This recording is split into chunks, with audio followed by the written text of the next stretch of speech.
And that's it. Blinds for each roller, whereas this one has got heaps. I can't see a thing! The irrigated on.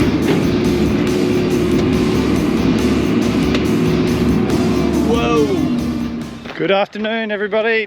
It is March and it's dry. Really, really dry. We're gonna go pick up some rocks. One of my absolute favourite pastimes. I love it. I love it. I don't. I really don't. Okay, Brody's back and he's doing a thing. He is working this paddock. Man, is it dry.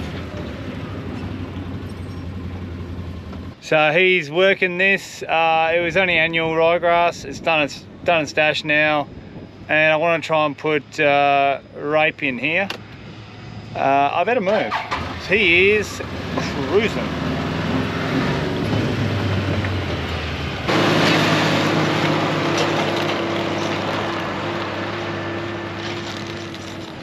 Oh, geez, that looks bumpy.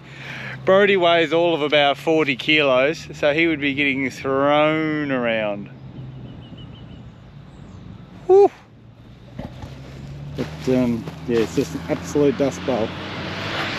Okay, got majorly held up, picking up sticks in front of Brody because he's doing such a good job. So now I've come up the back here while the sun sets. Pick up rocks. I'm excited about how well these just went. Just thought I'd have a bit more of a closer look at what it's actually done. So what it's done is give us probably 2 inches or so, 2-3 inches. It's also cut these up into pieces.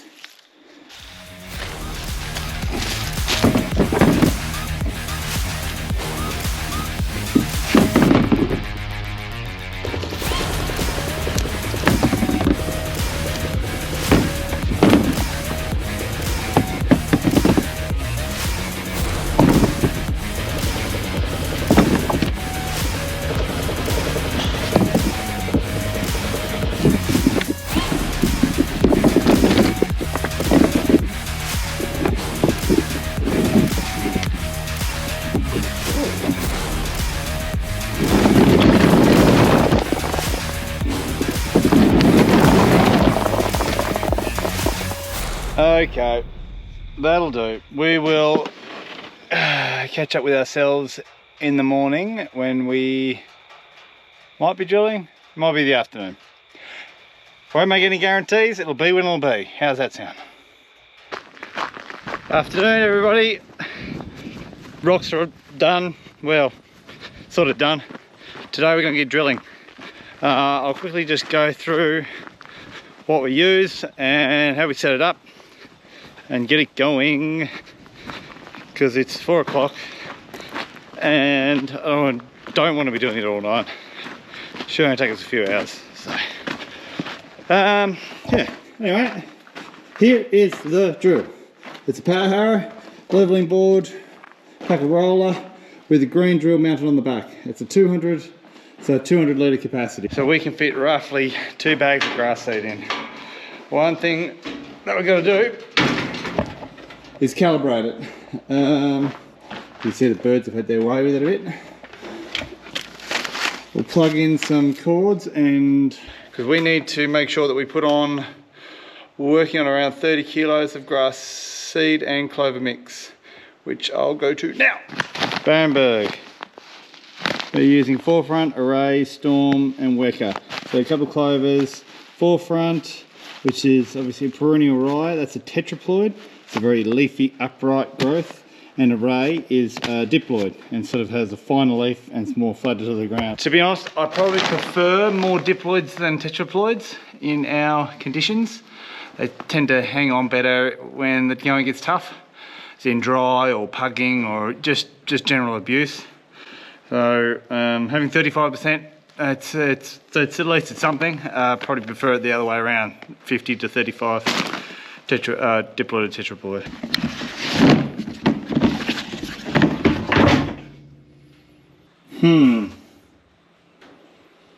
Okay. We'll give that a try.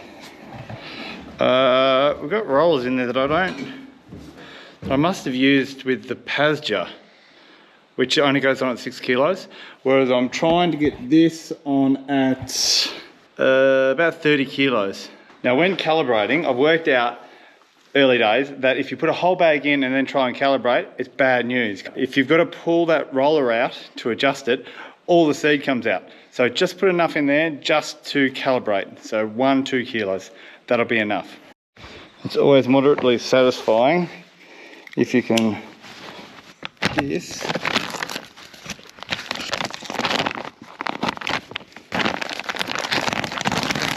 And what's happening? The whole string pulls off. Look at that. And so the blue things are clover seed, and the long oval, no, I wouldn't even call it oval, long looking seed is the grass. Okay, now we're going to pull this tray out. Handy little tool there.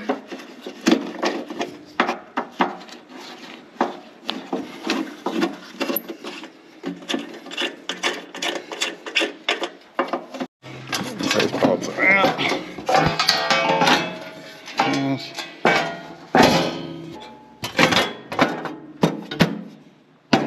So essentially we're just flipping that round, exposes that roller, and now we'll grab the bag.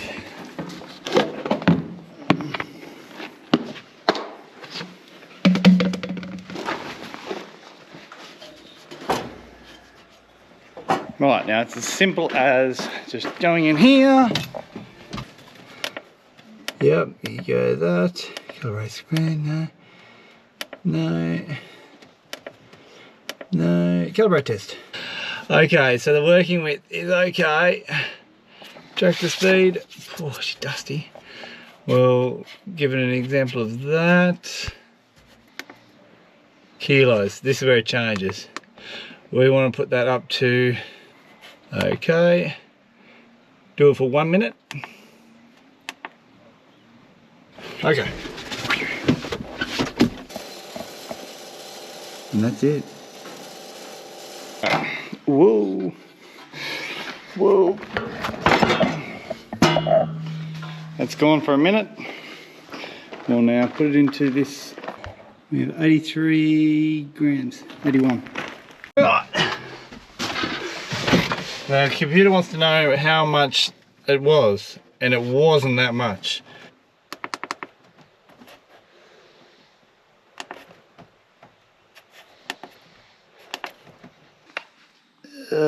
$7.50. It's not gonna like this.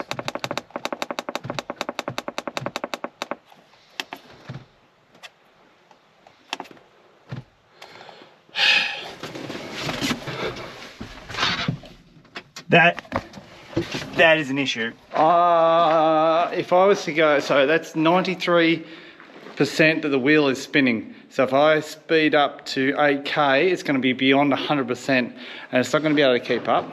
So I need to change the roller. This is why we don't fill it up with seed, because I'm going to have to pull all that seed out now. Okay. So we've got these different rollers that come with it. So that's just got fine more. I think that is for more like turnip style things. Pretty sure that's what we had in last time. We'll put that back in. Oh, what do we have that one in? I think these two are for larger grains like wheat or oats or something like that. We'll go with this one, I think.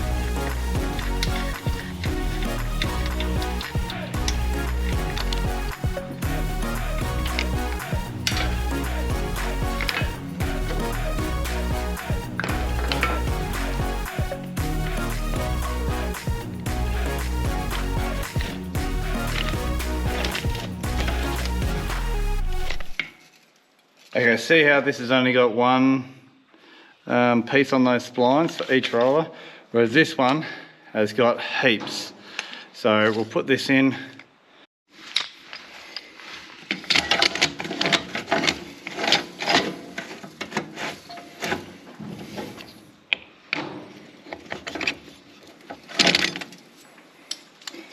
Wrong way.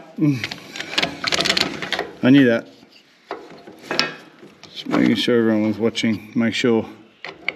There we go.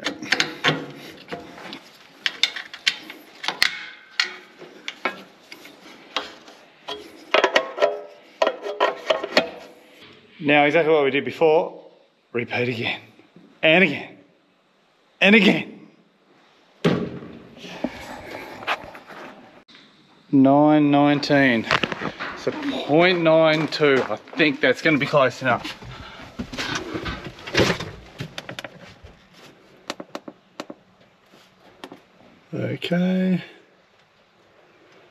Okay, so it's not great, but it means that roller speed is at 9%. It'd be great if I could find like an intermediate roller that would do it at 50%, and that way you know you're in the sweet spot. So you can go a heap faster and a heap slower, and it'll still accommodate for the seed that you're putting in. Anyway, enough of this. Let's get to the paddock. Jeez. Okay, I've just come into the paddock. I've got my AB line off the middle fence between the two paddocks. So that way they'll both be the same AB in both paddocks. Now I'm going to go down to the bottom there and work my way up. That's generally what we do. If we work down, then we're always going to be pushing the soil down, and we'll keep losing our paddock. So any opportunities that we can to work up, we do. We take it. I'll get out and we'll get it going and see what sort of depth we're running with. Now this is an important point. Seed and clover don't need to be deep. They just need to be under the surface, just to have a bit of cover, a bit of shelter, and a good bit of moisture on top of that, and they'll fire. So more times there'll be issues with grass if you've drilled it too deep and it doesn't come. That's more of a disaster. It's a pathetic seed and a pathetic seedling, so if we can have it close to the top, all the better.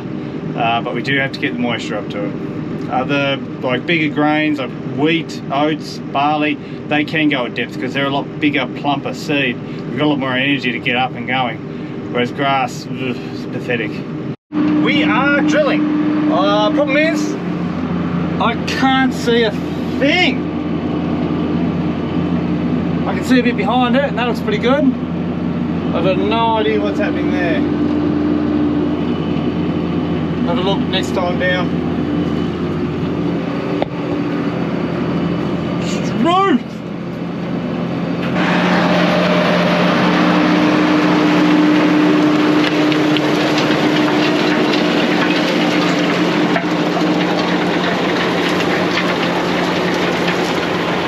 Holy smokes, that is dry.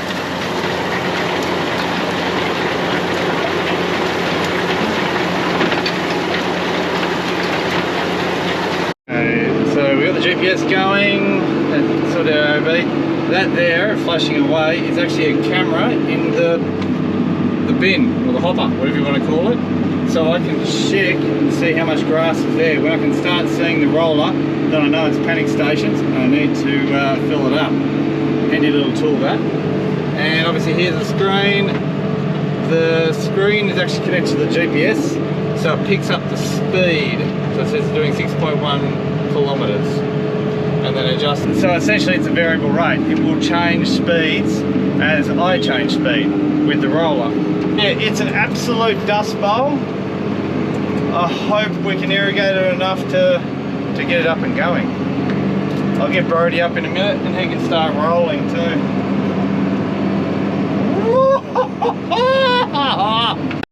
Okay, that is almost out. So I'll go put some more seed in. Another drama that we've got, so we'll close that, bit of that. We've only done 0.71 hectares. Now if my maths is right, 330, that's only like 21 kilos that we should have used, but we've used 25, so we've gone on 4 kilos too heavy. So we might back it off a little bit. Woo! She is dusty.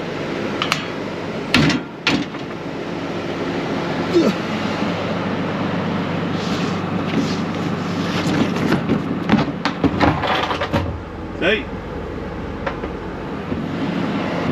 We got that first paddock done, now we're on to the next one. It's only 1.8 hectares, that last one was 2.2. Brody's up here, picking up rocks and rolling at the same time. Hopefully we'll get this all done tonight, get it rolled, and then we'll set up an irrigator on that side. We'll get that going and then run the irrigator on.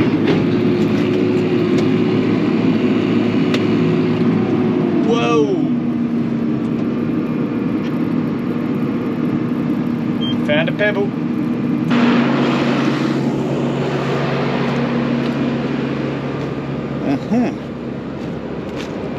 Rocks. Looking good. Those couple of rocks. Should also take this opportunity to talk about why I like the Greendrill for pasture in particular, because it's the way it works is that it comes through that hopper and then through here. Now that's a little electric fan drive, and that pushes the seed down these tubes. These tubes then hit this baffle plate, and I can feel air coming through there now, and it'll spread down in a spreading like fashion. And so there's 8 of these all spread across in front of the packer roller. That packer roller then burns it down. So yes, there is a little bit of seed on top, but for that drawback we get very even distribution of the seed. Yes, they'll still see some lines, which is good, but we'll have some plants in between all those lines. Probably the only drawback about doing it with a conventional drill is that you'll have all those lines and there'll be 5, 6, 7 inches depending on your sowing width. Whereas this, well, it's just spread all across in random amounts, 1 inch, ½ inch, ¼ inch. Before we lose too much more light, may as well do it for this this bit of a video. Thanks guys for watching. Like, subscribe, comment, do whatever you gotta do. See you guys.